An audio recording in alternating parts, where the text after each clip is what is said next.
ایک آیت کریمہ ہے سورہ الحجرات کی، دیکھیے آپ کتنی سخت وعید اللہ فرماتے ہیں. نبی ایمان والے مخاطب ہیں، یا ایھا الذین آمنوا لا ترفعوا اصواتکم فوق صوت النبی، اے ایمان والو تمہاری آواز رسول کی آواز سے اونچی نہیں ہونا. آواز نبی کی آواز سے اونچی نہیں ہونا. دیکھ رہے ہیں آپ، فوق صوت النبی ولا تجہروا له بالقول کجہر بعضکم بعضا. اور پھر آپس میں ایک دوسرے سے تمہارے گفتگو کا جو انداز ہوتا ہے نا، وہ طریقہ نبی کے ساتھ رہنا، پورا ادب ملحوظ رہنا چاہیے. ان تحبط اعمالکم، اگر نبی کی آواز سے تمہاری آواز بلند ہو گئی تو تمہارے نماز، تمہارے روزے، تمہارے حج سب ہم برکات برباد کر دیں گے. کوئی نیکی کے اندر وزن باقی نہیں رکھیں گے ہم. اگر نبی کی آواز سے تمہاری آواز بلند ہو گئی، یہ ہے نبی کا مقام. اب نبی کا نام لکھ کے گانے گا رہے ہیں، ریکارڈنگاں لگا رہے ہیں، جلسے کر رہے ہیں، جلوساں کر رہے ہیں، کیا کیا ہو رہا؟ کیا کہہ رہی ہے قرآن؟ نبی کی آواز سے اگر تمہاری آواز اونچی ہو گئی تو تمہارے اعمال برباد. کون سے اعمال؟ حج کر کے آئے، نمازاں پڑھ رہے ہیں، روزے رکھ رہے ہیں، یہ سب برباد، ختم. ان کا وزن ختم کر دیں گے ہم. انداز ہے کلام کا ایک. کیا مطلب ہے؟ مطلب یہ ہے اس کا، اللہ کو نبی کی آواز سے بلند آواز پسند نہیں ہے، پھر نبی کی نافرمانی اللہ کو کب پسند ہے؟ کیا بھائی یہاں پہ بات بولی جا رہی ہے صرف اتنی، ایک مثال ہے، نزاکت ہے اس کے اندر. آواز اگر بلند ہو رہی ہے تو تمہارے اعمال برباد ہو رہے ہیں. اگر رسول اللہ کے احکامات کے خلاف اگر تمہاری زندگی ہے تو تمہارے اعمال کب بچیں گے؟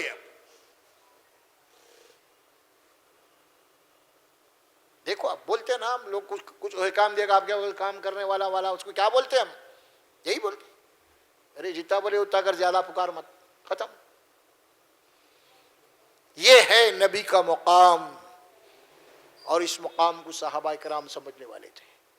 آیت مبارکہ جب نازل ہوئی، احادیث میں آتا ہے صحابہ کرام رسول اللہ صلی اللہ علیہ وسلم کے مجلس میں ایسے بیٹھا کرتے تھے جیسا کہ ان کے سروں کے اوپر کوئی پرندہ بیٹھا ہوا ہے، تاکہ وہ حرکت کرے تو اڑ نہ جائے. اس طرف احترام میں بیٹھا کرتے تھے. نافرمانی تو دور کی بات ہے، رسول اللہ صلی اللہ علیہ وسلم کی عملی طور پہ مخالفت تو دور کی بات ہے، اور اپنی منمانی کرنا تو دور کی بات ہے. یہاں تو آواز اگر بلند ہو رہی ہے تو برباد ہو رہے ہیں اعمال. کیا جلسے ہو رہے ہیں، کیا جلوسہ ہو رہے ہیں، کیا خطبے ہو رہے ہیں، کیا نبی کا مقام بتایا جا رہا. خالی سوچو، غور کیجیے. یہ قرآنی آیات ہے آپ کے سامنے، بے حساب آیات پڑھ کے سنا دیا میں آپ کو. احادیث رسول آپ کے سامنے سنا دیا. ایمان بالرسالت کے متعلق اپنا جائزہ لیجئے. کہاں تک ہمارے پاس رسول اللہ صلی اللہ علیہ وسلم کی اہمیت ہے، کہاں تک احترام ہے. خالی زبانی خرچ نہیں چلتا اللہ کے پاس، جو بولے وہ کرنا پڑتا ہے آپ کو، عملی زندگی میں لانا پڑے گا. سنت، نبی کی سنت سے اعراض، انحراف. اللہ کے نبی نے کیا فتویٰ دیا؟ فَلَيْسَ مِنِّي. کیا بھائی وہ مجھ سے نہیں ہے، جو میرے طریقے کو چھوڑ دیتا، مجھ سے تعلق کیا ہے اس سے؟ بھائی رسول اللہ صلی اللہ علیہ وسلم کا ہمارا کوئی خونی رشتہ تو نہیں ہے کیا؟ تو کیا رشتہ ہے؟ ایمان کا رشتہ ہے، عمل کا رشتہ ہے. جب عملی آپ کے مطابق نہیں، عملی طور پہ ہم رسول کو چھوڑ دیں تو پھر ہمارا اور آپ کا تعلق کہاں سے باقی رہا؟ بتائیے آپ. کوئی خونی رشتے تو ہے نہیں ہمارے، کوئی ہاشمی تو نہیں ہے ہم لوگ. چلو بھائی تھوڑی دیر کے لیے خونی رشتہ ہے، نافرمانی کرے ہوئے تو باقی رہتا نا، جبکہ اس کی بھی اہمیت نہیں ہے. لیکن ایک مثال دے رہا ہوں میں، ہمارا تو وہ بھی رشتہ نہیں ہے نا. ہمارا اور آپ کا جو تعلق ہے تو ایمان اور عمل کا ہے. وہ اللہ کے نبی نے فرمایا کہ میرا اور آپ کا جو تعلق ہے تمہارا، وہ سنت کا ہے، عمل کا ہے. فَمَنْ رَغِبَ عَنْ سُنَّتِي فَلَيْسَ مِنِّي. جس نے میری سنت سے اعراض کیا، منہ موڑا، انحراف کیا، فلیس منی، وہ مجھ سے نہیں ہے، اس سے میرا کوئی تعلق نہیں ہے۔ تو اپنی زندگی کا جائزہ لینا ہے، توبہ کرنا ہے، اللہ سے معافی مانگنا ہے، جہاں غلطی ہو رہی ہے توبہ کریں، اصلاح کریں، تو انشاءاللہ پھر جناب علی اللہ تبارک و تعالیٰ کے رحمت کے دروازے کھلتے ہیں۔ اقیموا الصلاۃ وآتوا الزکاۃ واطیعوا الرسول لعلکم ترحمون۔ یہ کیوں بولا؟ نماز کا ذکر آیا، زکوٰۃ کا آیا، اطیعوا الرسول کا آیا، کیوں بولا یہ؟ اسی لیے نماز آپ دن میں 5 مرتبے پڑھتے ہیں، ایک ٹائم ہوتا 15-20 منٹ ایک رکعت، یعنی ایک وقت کے نماز کو آپ گئے، اس کے بعد فجر پڑھے، اب فجر تو پڑھ لیا، فجر سے ظہر تک، زکوٰۃ تو سال میں 1 مرتبے چلی گئی۔ اب نماز قائم کرو، زکوٰۃ ادا کرو بولے تو اب فجر پڑھ لیے آپ، اب ظہر تک کیا کرنا ہے؟ یا ظہر پڑھ لیا عصر تک کیا کرنا ہے؟ عصر پڑھ لیا مغرب تک کیا کرنا ہے؟ مغرب پڑھ لیا عشاء تک کیا کرنا ہے؟ وَأَطِيعُوا الرَّسُولَ، اب نبی کی اطاعت کرنا ہے، لعلکم ترحمون، تاکہ تم پر رحم کیا جائے۔ نبی کے اخلاق، ان کے کردار کو اپنانا ہے آپ کو۔